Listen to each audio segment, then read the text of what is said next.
Natural remedies का magic slow होता है लेकिन परमानेंट होता है। Hi guys, welcome back to my channel Khushboo beauty care.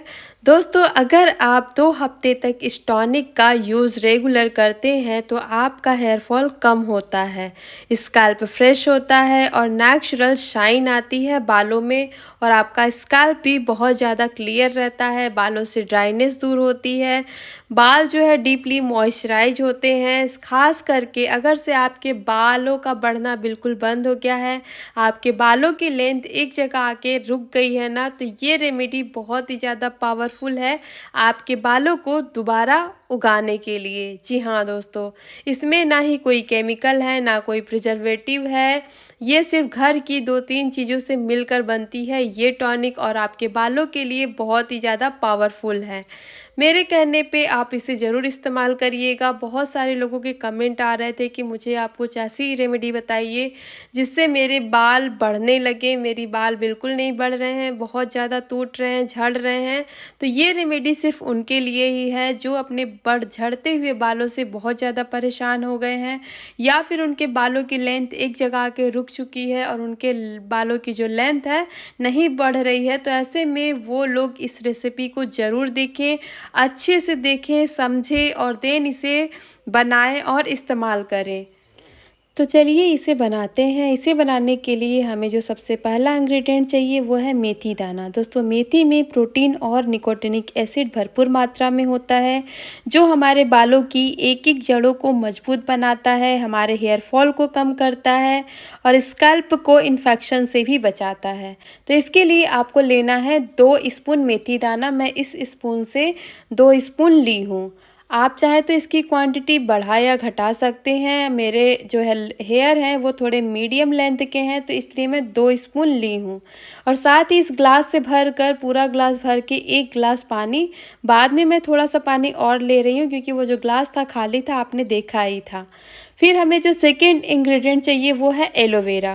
दोस्तों, एलोवेरा में विटामिन ए, सी, ई और बी12 होता है, जो स्कैल्प को नरिश करता है, हेयर फॉलिकल को अनलॉक करता है और डैंड्रफ को कंट्रोल करता है।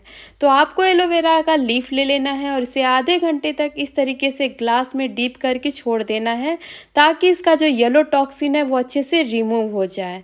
और फिर आपको इसे अच्छे से पोंछ लेना है वॉश करके, और इस तरीके से इसका जो साइड का पार्ट होता है ना, इसे निकाल लेना है और इसे छोटे छोटे पीसेस में कट कर लेना है।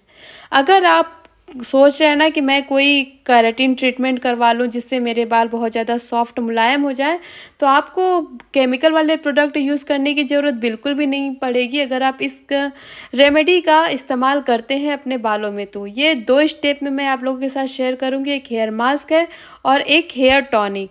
तो आप वीडियो को स्किप कर के बिल्कुल मत देखिएगा, अच्छे से पूरी चीज़ों को देखिए, समझिए, तभी आपको इसका पूरा फ़ायदा मिलेगा। जो थर्ड इंग्रेडिएंट लेना है वो है करी लीव्स। करी लीव्स के फ़ायदे तो आप सब जानते ही होंगे, मैं सारी वीडियो में बहुत इसके फ़ायदे बताई हूँ आप लोगों के साथ।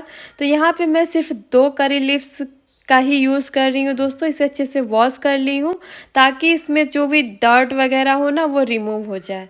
तो यहाँ पे मैं एक तरफ ये जो पानी और मेथी दाना था इसे गैस पे रख दी हूँ, बिल्कुल फ्लेम को लो करके। जब ये इस तरीके से पकने लगेगा ना, तो इसमें जो हम एलोवेरा कट करके रखे थे वो ऐड कर लेंगे, साथ ही करी लीव्स को ऐड कर लेंगे। दोस्तों, करी लीव्स में आयरन, कैल्शियम, एंटीऑक्सीडेंट भरपूर मात्रा में होता है, जो स्कैल्प को डीपली क्लीन करता है और बालों की जड़ों को भी स्ट्रॉन्ग करता है।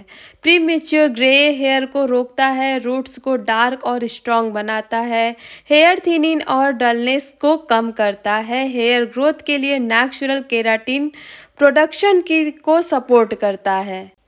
इस टॉनिक को आपको बिल्कुल लो फ्लेम पे पकाना है और इस तरीके से चलाते रहना है, और जब 5 से 7 मिनट हो जाएंगे ना, तो आप देखेंगे इसका जो कलर है कुछ इस तरीके से चेंज होता जाएगा। जब ये कलर कुछ इस तरीके से हो जाएगा तो आपको फ्लेम को बंद कर देना है, और जब ये ठंडा हो जाए, ठंडा होने का इंतज़ार करना है और फिर आपको इसे छान लेना है।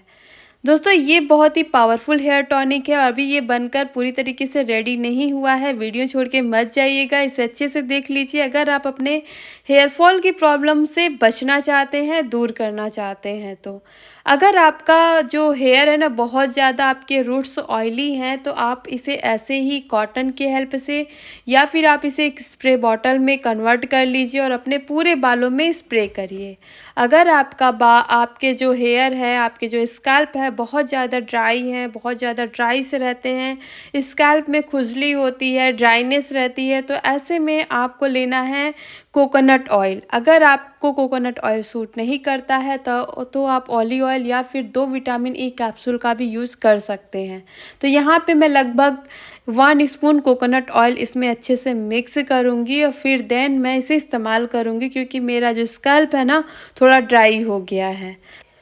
तो अब हम जान लेते हैं कि इसे हमें लगाना कब है। दोस्तों इसे हमें जब भी आपको हेयर वॉश करना है ना, तो 2 से 3 घंटे पहले आप अपने पूरे बालों में अच्छे से लगा लीजिए।